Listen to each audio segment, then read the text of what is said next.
all they want is to feel that you don't judge me and that you accept me. It doesn't have to be on the deepest, most logical level that needs to ever make sense to you. Now, the truth of the matter is that you can imagine a family that has 10 very religious children. One's a dayan and they're all in koil, or very Hasidish, let's say. Imagine you have one kid and he becomes regular Jew. He goes to work, Zavulan, he goes to work. He's a modern Jew. He gives his meiser money, he's a Talmud Chacham, etc., etc., etc. Let's try to put this into a situation where we could understand it a little bit in our mind. What does the guy want from his mommy and from his daddy? He knows that his parents really, really wanted a chusid, and he doesn't have pious. He knows that they really wanted another kid, and it hurts him, right? So now what? He looks at himself in the mirror, he says, I'm a good person. Why can't you just accept me even though I didn't turn out the way that you wanted? And when you go ahead and the mother and the father truly say, hold on one second. This is Al-Hanar Hazeh Hispalalti. This is the child that I wanted. And he's a good person. And therefore, we're going to show you I accept you even though you are young Israel. Even though you're different than me. When you would do that, the person would feel that pain that he had from rejection and not being accepted for what he thinks is a stupid reason. So what if I'm not Hasidish or I'm not learning in Panavish? I'm a good Jew. I keep Shabbat. What do you want from me? I'm not going to go to Gan Eden. And if I'm going to end up in Gan Eden, why are you rejecting me? Because I don't want to dress like that. And he has all those bad feelings.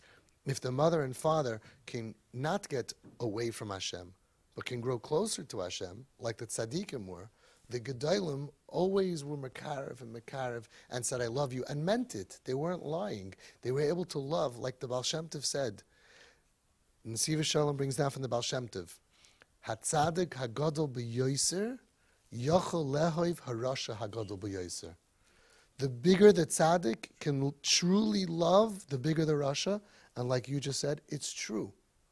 So is he lying, the tzaddik? No. He has real liebshaft, real love for the bigger the rasha. So that's talking about a real tzaddik and a real rasha. Now, let's go back to our example. The family is Hasidish. They live in KJ. And the boy becomes a Flatbush boy, keeping Shema Torah mitzvahs. And the boy feels rejected because my 12 other brothers all look like this and I don't. If the mother and father say, it's true, you know, we wanted all our kids to look like us. That's human beings. Just like modern Orthodox people want all their kids to be modern Orthodox. Not only that, there are Freya people, not religious Jews, that when the children become frum, they go nuts. They have support groups. It's called PORC, Parents of Religious Kids. I want to work for them. It'd be so much easier than you guys. I want to work for them. I'll say, buy him the black hat. Buy him. Show him I love you, even though you wear the tefillin. So PORC, Parents of Religious Kids. So yes, everybody wants the kids to be like them. But I don't reject that you have a story that you ended up different. Either you were born that way, or it's your personality, or something happened to you. And I'm not going to use my dream of you to reject you. And this everybody would understand, except for very few people. Most people would understand that it's silly in this area to reject your child. Now, when the child is off the derech, because we know that our children are in severe pain, which is causing them to act different than they themselves wanted to act. They also at 8, 9, 10, 11, 12 were a certain way. And now they're acting differently. They want you to be'emes work on yourself and accept the reality that this is who they are. And we're so good at it physically. A person has a child and the child nebuch has an illness and they end up walking with a limp. Or nebuch, the foot needs to be amputated. And the kid is limping and walking. And somebody comes over to you, you love your son? I love him even more. Like the Lubavitcher Rebbe said, you have more love, the Rayat said, more love for kids who are sick. Really? Aren't you disappointed? He didn't disappoint me. His illness disappointed me. his sickness, the doctor, whatever it was, the accident. He's my kid. He's my kid that Hashem gave me. But did you really daven for such a kid? No, I davened for a kid who doesn't have a limp. But this is my reality. And we have to, as much as we get this with physical, we have to integrate into ourselves that we have children that mamish want to die. We have children that were hurt emotionally and psychiatrically, psychologically, that are mamish chayla nefesh. And their own lives are destroyed. We have to internalize it, mamish, to be able to pass a lie detector test. Because your kid knows before you open your mouth whether you're with them or against them. And by the way, it's the small-minded people that can't do it. And it's the Gedolim that constantly have the ability to look at a Yid, even a Mechal Shabbos, and really love him.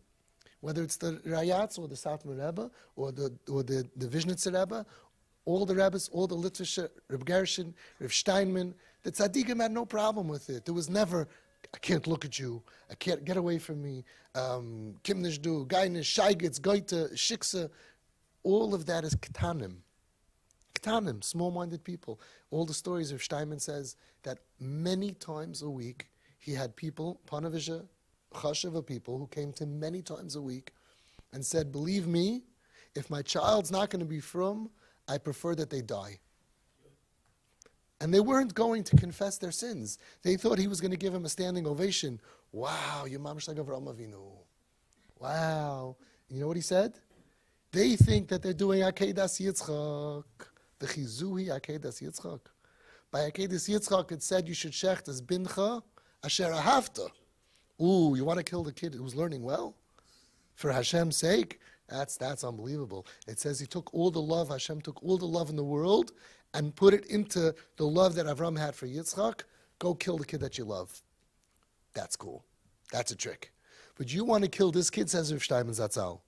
This kid that gives you busha, cherpa, embarrasses you, and costs you money, steals your credit cards, is a Mechal Shabbos, you're worried about the other kids, Shaduchim, he makes your life miserable, you're muchan that he should die.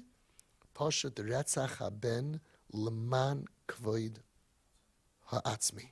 You're just killing, murdering your child for your own kavod. That's what Rav Steinman said. He said, Lo kach medabrim. You're not allowed to talk like that. Your child needs to know that you love him. You need to accept them. Right. Right.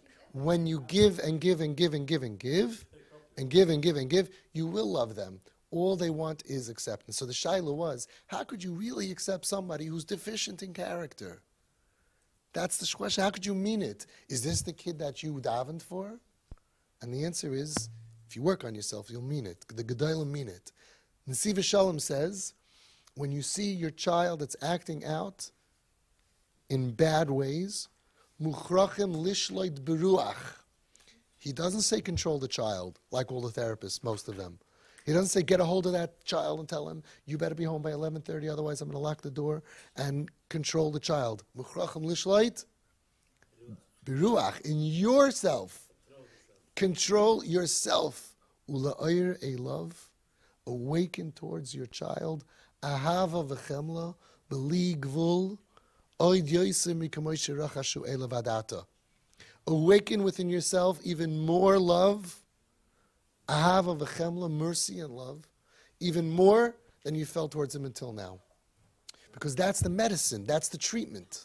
So, the Torah and the Gedolim, say that you have to look at this child who's struggling with life and Torah and be able to prove to them, I love you. I don't judge you. Al tadin es chavera ad shetegilim kaimai. But what do you mean is Mechal Shabbos? Reb Aaron Schechter was walking, the Yeshiva of Chaim Belinzel, Zayin Gesund, was walking on Ocean Parkway, and he saw kids Mechal Shabbos smoking on Shabbos. So what do all the Ketanim do?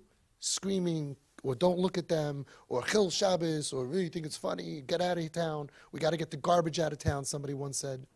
Reb Aaron Schechter went over and said, boys, ich hab eich lieb. I love you. If you ever need anything, my door is open for you 24/7. Come and talk to me anytime. All the Gedolim said, there's one medicine. And what do we do because we're in pain? We merachik them. So you have to think about yourself and realize, and this is really what I was trying to get to, who's responsible? Which midah is responsible for you to not be able to accept somebody that because of their pain, and you know it's because of pain, is not able to behave properly? Which midah in your head is stopping you from being able to do it? Gaiva. Gaiva, gaiva, gaiva.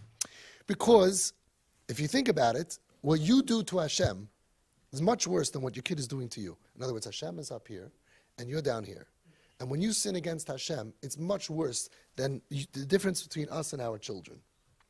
We go before Hashem and we expect Him to be able to say, on all these terrible avayris, we're clapping, achet, slachluni, slachluni. And it's true, and He does.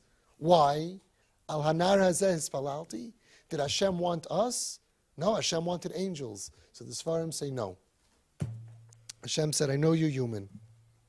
If Hashem wanted angels, He could have given the Torah to the angels. He said no. With all of your dysfunction, and we know, Lev Yedei Amaras Nafshay, how dysfunctional we can be, right?